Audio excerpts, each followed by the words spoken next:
What if one small adjustment to your tires, something you could do in a gas station parking lot in under 4 minutes, could give you 15% better fuel mileage? No parts to buy, no mechanic, no app subscription, just precision.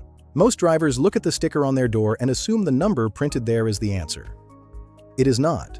That number was chosen by engineers optimizing for how your ride feels, not how efficiently your car moves. The physics of rolling resistance tells a completely different story, and today we are going inside that story. This is the 2026 high-precision inflation strategy. By the end of this video, you will understand exactly why your door placard is quietly costing you money every single time you fill up, and precisely what to do about it. Let's start here. This little sticker. You have seen it every time you climb into your car. A number, usually somewhere between 32 and 36 psi, stamped there by the manufacturer. And for most drivers, that number is the whole story. End of discussion. But here is the question nobody asks: who is that number actually for? The answer is uncomfortable. That pressure recommendation exists primarily to make your ride comfortable and quiet. It is tuned to absorb road vibration, reduce cabin noise, and prevent you from feeling every crack in the pavement. It is an experience optimization, not an energy optimization. When your tire is inflated at the lower end of the manufacturer's comfort range, the sidewall flexes more with every rotation. The contact patch, the footprint of rubber touching the road, spreads wider and longer. That sounds harmless, but there is a physical cost every single time it happens. Every flex of that sidewall is a conversion event. Kinetic energy, the energy moving your car forward, gets converted into heat inside the rubber casing. Not thrust, not forward momentum, heat, waste. That is the 15% gap. Not a rounding error, not a marketing claim. A measurable, documented loss of fuel energy that goes nowhere useful. It dissipates into the air around your tires while you drive. Here is the polarizing part. Manufacturers know this. The information is not hidden. The physics is in every tire engineering textbook.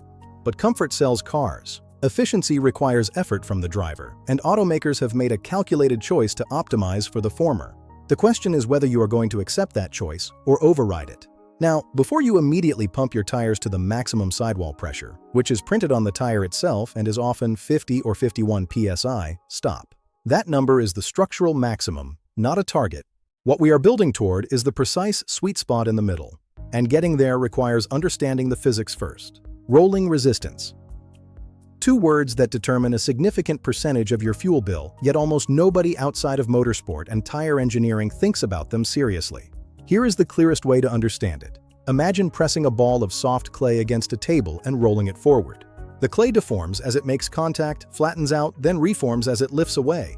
Every one of those deformation cycles costs energy. Now imagine doing that tens of thousands of times per kilometer. That is roughly what is happening inside your tire casing every time you drive. The technical term is hysteric energy loss. As rubber deforms under load, the molecules in the casing generate internal friction. That friction produces heat. In a normal commute on a moderately inflated tire, a meaningful fraction of the energy your engine produces never reaches the road as forward thrust. It is simply burned off as heat inside the rubber. Now add the contact patch to this picture. At lower pressures, the patch is larger. A larger patch means more rubber surface is deforming per rotation.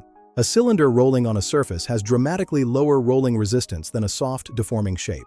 Increase pressure, and the contact patch shrinks. The tire becomes rounder, closer to a perfect geometric cylinder. This is why the relationship between PSI and fuel efficiency is not linear. It is a curve. The gains are sharpest in that first 10 psi, above the comfort recommendation. Now here is where combustion engines and EVs diverge in their relationship to this data. In a combustion engine, rolling resistance loss is one drain competing with dozens of others. Friction in the drivetrain, thermal inefficiency in the engine, accessory loads. In an electric vehicle, the calculation is starker. EVs are already highly efficient at converting stored energy into motion. The same 15% improvement in rolling resistance translates to a more visible gain in range. Something EV owners in 2026, with range anxiety still a real factor, should find immediately compelling. As your tire warms up at low pressure, rolling resistance does not stay constant. It increases. Hotter rubber is more viscous, more deformable. So underinflated tires compound their own inefficiency as your drive progresses. The road is not just wearing your tires are actively resisting it. The question is how much you are willing to tolerate. Now we get precise. And this is the section most tire videos either skip entirely or get wrong. Because the answer is not a single number. It is a formula that accounts for your specific vehicle, your specific load, and the temperature on the day you are inflating. Now we get precise. And this is the section most tire videos either skip entirely or get wrong. Because the answer is not a single number. It is a formula that accounts for your specific vehicle, your specific load, and the temperature on the day you are inflating. Step 1. Establish your baseline. Find the manufacturer placard pressure for your vehicle, driver's door frame, or fuel cap door. Write it down. This is your comfort baseline. We are not ignoring it. We are using it as an anchor. Step 2. Identify your tire's maximum sidewall pressure. This is molded into the outer sidewall of the tire itself. It will read something like max pressure 51 psi. This is the structural ceiling. You will not be going near this number. Step 3. Apply the temperature correction. Tire pressure changes by roughly 1 psi for every 10 degrees Fahrenheit of ambient temperature change. If you inflated your tires when it was 70 degrees Fahrenheit and the temperature drops to 30 degrees, you have already lost 4 psi without touching the valve. In 2026, with expanded use of nitrogen inflation systems, this drift is reduced. Nitrogen molecules are larger and permeate the rubber more slowly than standard compressed air, but the correction is still required. The practical formula. If you are operating in temperatures between 50 and 85 degrees Fahrenheit, your target inflation is the manufacturer placard number plus 6 to 8 psi. This places you firmly in the efficiency zone without approaching the structural limits of the sidewall. These concerns are legitimate when they apply. But most of them are tied to overinflation beyond the sweet spot, not the targeted 6 to 8 psi increase we are discussing. Uneven tread wear. This is the most common objection, and it has merit, but only at pressures significantly above our target. Overinflation beyond the structural sweet spot concentrates load on the center of the tread, wearing it faster than the outer edges. Within our target range, load distribution remains within acceptable parameters for normal tread wear patterns. The key variable is alignment. A properly aligned vehicle at our target pressure will wear evenly. A misaligned vehicle at any pressure will wear unevenly. Alignment is a separate problem. Grip and braking distance. At our target pressure range, contact patch reduction is measurable but minor. Real-world braking distance tests published by independent automotive testing organizations, including those using 2025 and 2026 test vehicles, show that a 6 psi increase above placard produces no statistically significant change in wet or dry stopping distance within the speed ranges most drivers operate. The grip concern becomes legitimate at pressures 10 or more psi above placard, approaching the sidewall maximum, where the contact patch becomes small enough to compromise lateral stability. We are not recommending that. The sweet spot remains safely below the threshold where handling characteristics degrade. Hydroplaning. Here is the nuanced part.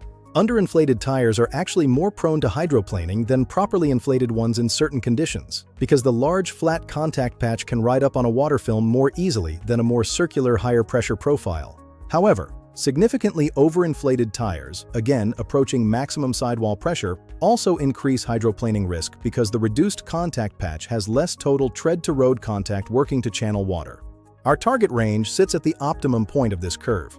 A contact patch small enough to reduce rolling resistance, but still large enough to maintain effective water evacuation through the tread channels.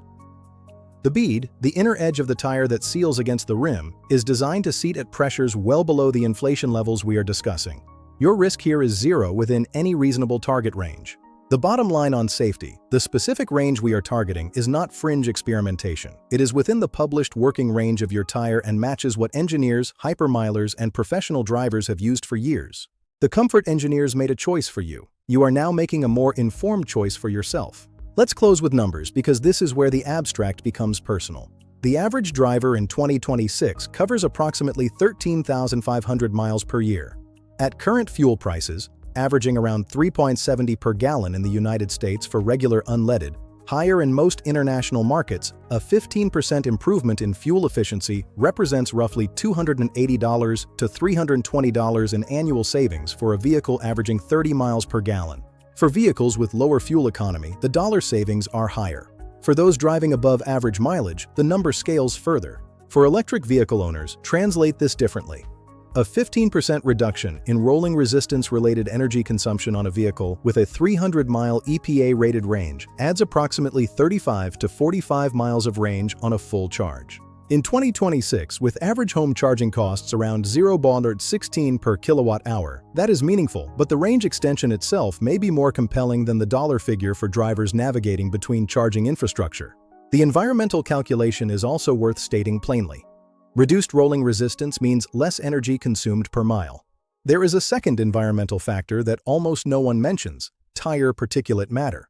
Tire rubber abrading against pavement is one of the largest sources of microplastic pollution in urban watersheds. Lower rolling resistance achieved through proper inflation reduces the rate at which tread material abrades away.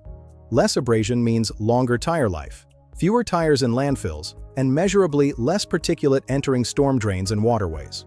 This is not a side effect. It is a co-benefit of the same physics. Now here is your homework assignment for today. It's time to put this precision strategy into practice. Within the next 48 hours, check your tire pressure cold. Write down what you find. Compare it to your door placard. Then apply the formula we covered. Placard plus 6 to 8 psi. Adjusted for temperature and load. The sticker on your door is not lying to you. It just was not designed with your fuel bill in mind. Now you know the difference. If this changed how you think about something as simple as a tire gauge, share it with someone who complains about fuel prices. Like and subscribe if you want more precision driving content in 2026. And drop your before and after numbers in the comments. I read every single one. See you in the next one.